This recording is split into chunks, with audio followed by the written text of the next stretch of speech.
캐나다가 다음 달 8일부터 미국산 제품에 대한 보복 관세를 부과할 예정인 가운데 트럼프 대통령은 국경에 있는 온타리오호를 아메리카호로 바꾸는 방안을 언급했습니다. 트럼프 대통령이 캐나다의 보복 관세에 추가 관세로 맞대응하겠다고 경고하면서 미국과 캐나다 간 관세 갈등이 격화될 전망입니다. 연방 대법원이 트럼프 행정부의 우편투표 제한 행정명령 시행을 허용하면서 오는 11월 중간선거를 앞두고 논란이 예상되고 있습니다. 텍사스에서 대형 산불이 확산해 현재까지 5만 에이커가 불에 탔고 630여 가구에 대피령이 내려졌습니다. LA 한인 커뮤니티 주요 단체들이 이임을 앞둔 김영환 LA 총영사의 송별 행사를 열었습니다. 김 총영사는 이날 지속적인 한인 커뮤니티의 화합과 성장을 당부했습니다. 오늘의 가능성에게 내일의 금융을 쉽지 않은 도전에게 쉬운 금융을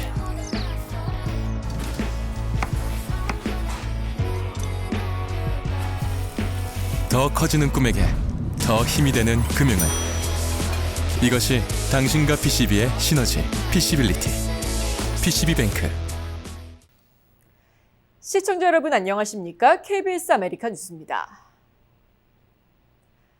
트럼프 대통령이 촉발한 미국과 캐나다의 관세 분쟁이 점차 격화하고 있습니다. 캐나다가 미국을 상대로 보복 관세 계획을 밝힌 가운데 트럼프 대통령은 양국의 국경에 있는 호수 온타리오호의 이름을 아메리카호로 바꿀 수 있다고도 했습니다. 박일준 기자가 보도합니다. 캐나다는 다음 달 8일부터 미국산 제품에 대해 보복 관세를 부과하겠다고 밝혔습니다. 미국산 철강 제품과 가구, 의류, 가전 등 700개 품목으로 관세율은 최고 50%입니다. 연간 미화 약 200억 달러 규모의 미국산 수입품에 영향을 미치는 것으로 미국이 캐나다산 제품에 부과한 것과 비슷한 규모입니다. 지난주 금요일 미국과 캐나다의 무역 협상이 무산된 이후 나온 조치입니다. An attitude at the negotiation table that Canada is a subsidiary of the United States. That's not something we're going to accept. 내년부터 추가로 자동차 등 캐나다산 제품에 50%의 관세를 물리겠다고 한 트럼프 대통령은 이번엔 호수 이름을 바꾸겠다며 캐나다를 자극했습니다. 소셜미디어에 미국과 캐나다 국경 사이에 있는 온타리오호의 이름을 아메리카호로 바꾸는 걸 검토하고 있다는 겁니다. 온타리오호는 북미 대륙 5대5 가운데 하나로 바로 북쪽에 있는 캐나다 온타리오주와 이름이 같습니다. 펜스 부통령도 캐나다를 향해 도발했습니다. We have to remember, Canada is a state. Sorry, Freudian slip. That was actually an accident. 미국은 관세 분쟁으로 캐나다의 피해가 더 클 것이다. 캐나다는 이대로 물러서면 미국이 계속 더 많은 것을 요구할 거라는 입장입니다. 짧은 시간 안에 협상이 마무리되기는 어려울 거라는 분석이 나오는 이유입니다. 뉴욕에서 KBS 뉴스 박일중입니다. 이처럼 캐나다가 200억 달러 규모의 대미 보복 관세를 발표하자 트럼프 대통령이 즉시 추가 관세를 물리겠다며 강하게 맞받았습니다. 트럼프 대통령은 백악관과 소셜미디어를 통해 캐나다의 보복 관세 발표에 즉각적인 재보복 경고 조치를 공식 발표했습니다. 트럼프 대통령은 캐나다의 최고 50% 관세 부과 결정을 두고 미국은 결코 어떠한 위협이나 협박에도 굴복하지 않을 것이라고 강력히 비판했습니다. 이어 캐나다가 보복 관세를 강행할 경우 내년 시행 예정이던 캐나다산 자동차와 부품, 그리고 석유 등 에너지 자원에 대한 50% 추가 관세 부과 시점을 즉시 앞당기겠다고 경고했습니다. 백악관 역시 미국 시장 의존도가 70%가 넘는 캐나다가 전면전을 벌일 경우 결국 경제적 치명상을 입게 될 것이라며 압박 수위를 높이고 있습니다. 연방 대법원이 오는 11월 중간 선거를 앞두고 우편 투표 절차를 대폭 제한하려는 트럼프 행정부의 행정명령 시행을 허용했습니다. 연방 대법원은 하급 법원이 내렸던 행정명령 보류 결정을 취소해달라는 법무부의 긴급 신청을 받아들였습니다. 이번 판결 대상이 된 행정명령은 국토안보부가 각 주의 자격 있는 투표자 명단을 작성하도록 하고 우정청이 이 명단에 포함된 검증된 투표자에게만 우편 투표용지를 배달하도록 규정하고 있습니다. 또한 투표용지 봉투에 추정용 바코드를 의무화하는 내용을 담고 있습니다. 앞서 23개 주와 워싱턴 DC 등 민주당 소속 주 정부들은 트럼프 행정부의 조치가 지자체의 선거 관리 권한을 침해하고 투표권을 제한한다며 소송을 제기해 하급 법원의 집행 정지 결정을 끌어낸 바 있습니다. 그러나 대법원 다수 의견은 구체적인 정책 시행 전 하급 법원이 가처분을 내린 것은 법적으로 시기상조였다고 판단했습니다. 진보 성향 대법관 3명은 선거를 불과 몇 달 앞두고 트럼프 행정부의 정책 추진을 허용하는 것은 선거에 큰 혼란을 초래할 수 있다며 반대 의견을 남겼습니다. 텍사스 팔로핀토 카운티 지역에서 대형 산불이 급격히 확산되면서 인근 주민들에게 긴급 대피령이 내려졌습니다. 어제 시작된 텍사스주 로스 산불은 오늘까지 5만 에이커, 축구장 2만 8천 개 면적을 태우며 빠르게 번지고 있습니다. 텍사스 산림청과 소방당국은 화씨 104도를 넘는 폭염과 강풍 속에 불길이 북쪽으로 빠르게 번지고 있어 최소 5채의 주택과 건물이 전소됐다고 밝혔습니다. 현재 진화율은 5%로 당국은 강제 대피령을 발령해 630여 가구가 대피소로 피해 인명피해는 발생하지 않았다고 설명했습니다. 당국은 인명피해를 막기 위해 주요 도로를 통제하고 산불 진화에 총력을 기울이고 있습니다. 대형 토네이도가 프랑스 남부의 한 마을을 강타해 40여 명이 다치고 주택 300여 채가 파손됐습니다. 구조당국은 실종자 수색을 진행 중인데 차량까지 뒤엉켜 마을 전체가 잔해로 뒤덮이며 수색에 난항을 겪고 있습니다. 김종수 기자입니다. 거대한 소용돌이가 마을 쪽으로 무섭게 달려듭니다. 세상을 집어삼킬 듯 괴물처럼 커지더니 벽도 지붕도 속절없이 모두 빨려 들어갑니다. 집안에 있던 한 주민은 거세게 흔들리는 유리문을 두 손으로 밀면서 겨우 버팁니다. 프랑스 남부 오두주의 한 마을에 토네이도가 닥치면서 현재까지 40여 명이 다치고 주택 300여 채가 부서졌습니다. 주민 대부분이 대피했지만 마을 도로는 부서진 차들이 뒤엉켜 그야말로 쑥대밭이 됐습니다. 지붕과 벽이 뜯겨나가 형태만 남은 집도 있습니다. 구조당국은 마을과 인근에서 실종자 수색 작업을 계속하고 있습니다. 현지 기상청에 따르면 프랑스 본토의 토네이도는 연간 수십 차례 발생하지만 대부분 강도가 약한 편이고 이번은 이례적이라고 분석했습니다. 토네이도로 인한 기상 악화로 인근 보르도와 마르세유, 니스, 톨루즈 등에서는 항공편 취소와 지연이 빚어지기도 했습니다. KBS 뉴스 김종수입니다.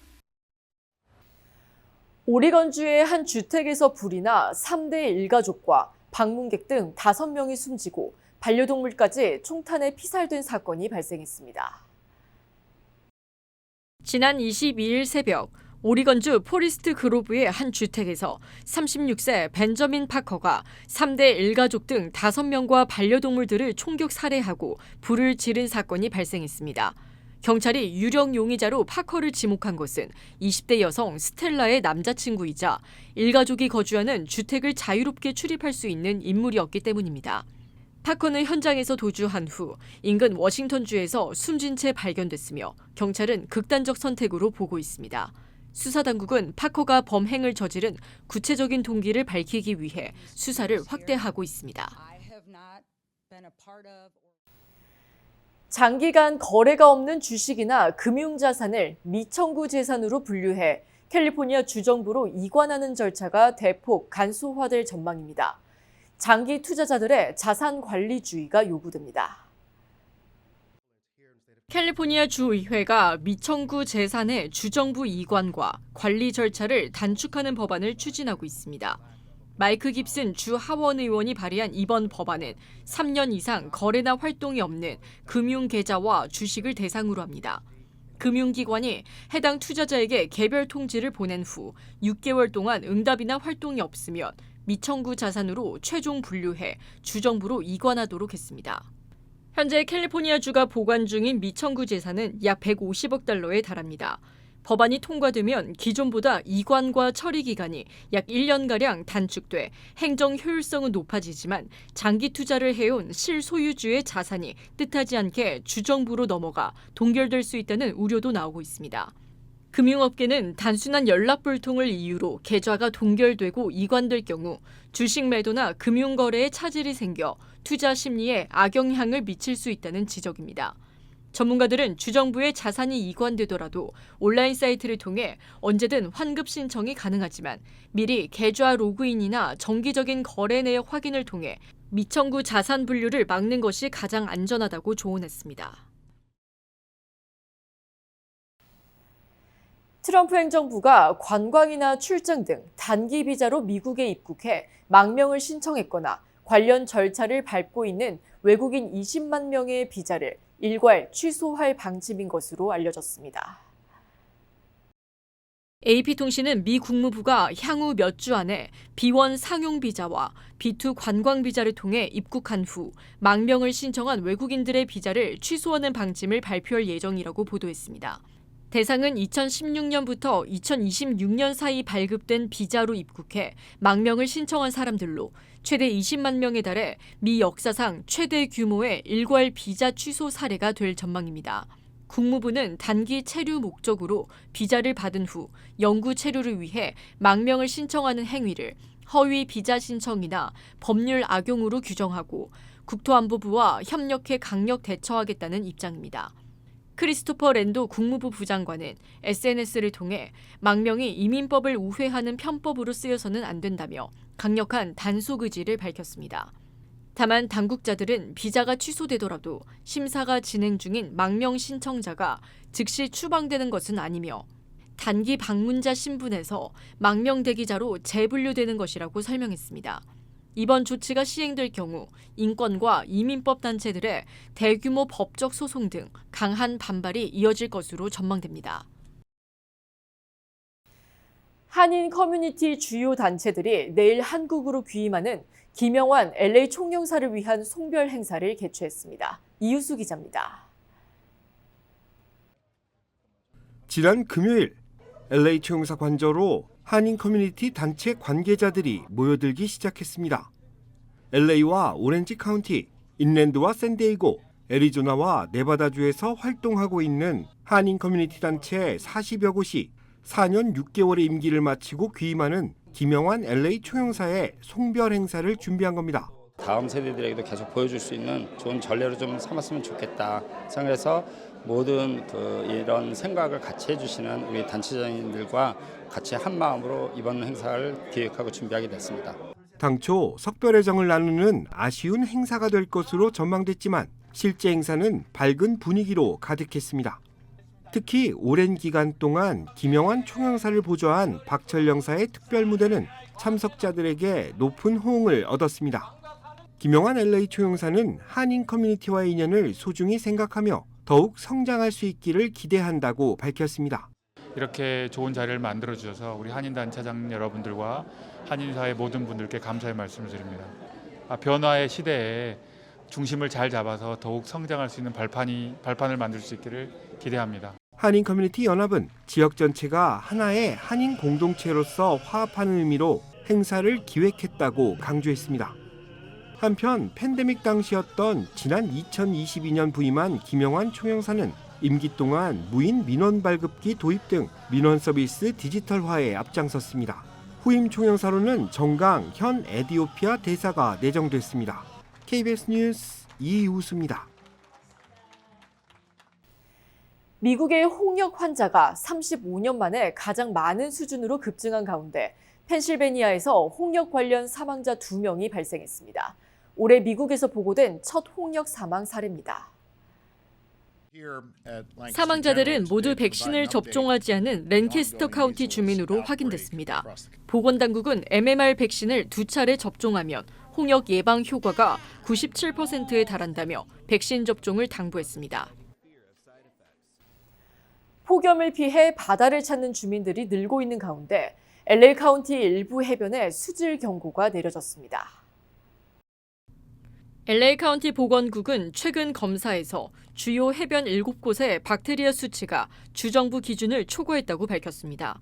대상에는 산타모니카 피어와 산타모니카 비치 일부, 카탈리나 섬 아발론 비치, 파라다이스 코브, 댄 블로커 비치와 샌피드로 카브리오 비치가 포함됐습니다. 보건당국은 해당 구역에서 수영이나 서핑 등 물놀이를 삼가고 출발 전 카운티 웹사이트에서 최신 수질 정보를 확인해달라고 당부했습니다. 부모가 스마트폰을 오래 사용할수록 어린 자녀의 어휘력 발달 속도가 느려진다는 연구 결과가 나왔습니다. 국제학술지 자마 소아과 연구진이 5세에서 7세 아동 700여 명을 조사한 결과 부모의 스마트폰 사용이 하루 1시간 늘 때마다 자녀의 연간 어휘력 점수 증가폭이 낮아졌습니다. 부모의 스마트폰 사용으로 아이와의 대화 시간이 줄면서 언어 발달이 더뎌진 것으로 조사됐습니다. 연구진은 특히 4에서 5세에 개인 스마트폰을 소지한 어린이 역시 초기 어휘와 문법 점수가 상대적으로 낮았다고 밝혀 부모와 자녀 모두 스마트폰 사용 절제가 필요하다고 강조했습니다.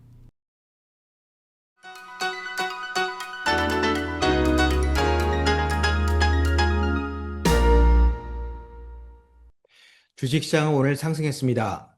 어제 혼조세가 회복세로 발전하며 다우존스는 3일 연속 강세를 이어갔고 S&P 500은 어제 낙폭을 모두 만회했는데요. 반면 오늘 기술주들의 반격에 힘입은 내스닥은 3대 지수 중 가장 크게 올랐음에도 어제 낙폭의 85%를 복구하는 데 그쳤습니다. 국제유가와 국채금리는 이틀 연속 하락한 가운데 8월 소비자 신뢰지수는 전망치를 밑돈 7개월 최저치를 기록했지만 이미 고조된 분위기에 묻혀버리며 별다른 부담으로 작용하지 않았습니다. 어제까지 3년 11개월 만에 7거래일 연속 떨어졌던 엔비디아가 내일 실적 발표를 앞두고 반등세로 돌아선 가운데 매그니피선 7 중 3종목은 여전히 하락했지만 반도체, 메모리주들은 일제히 상승하며 분위기를 고조시키는 데 일조했습니다.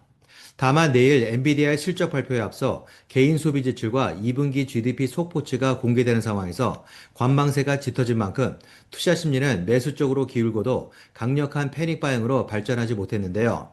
결국 3대 지수는 기대만큼 강하게 탄력받기에는 역부족임을 드러내며 초반 상승분의 3분의 1을 반납한 채 마감했습니다.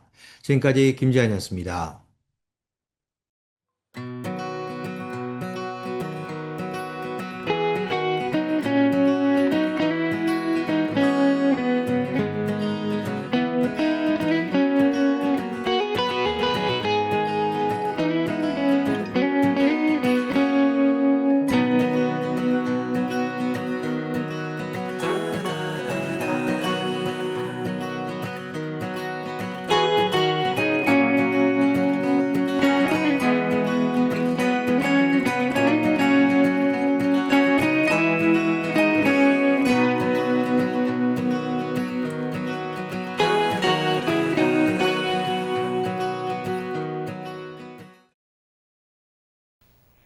KBS 아메리카 뉴스 오늘 소식은 여기까지입니다. 편안한 밤 되시기 바랍니다.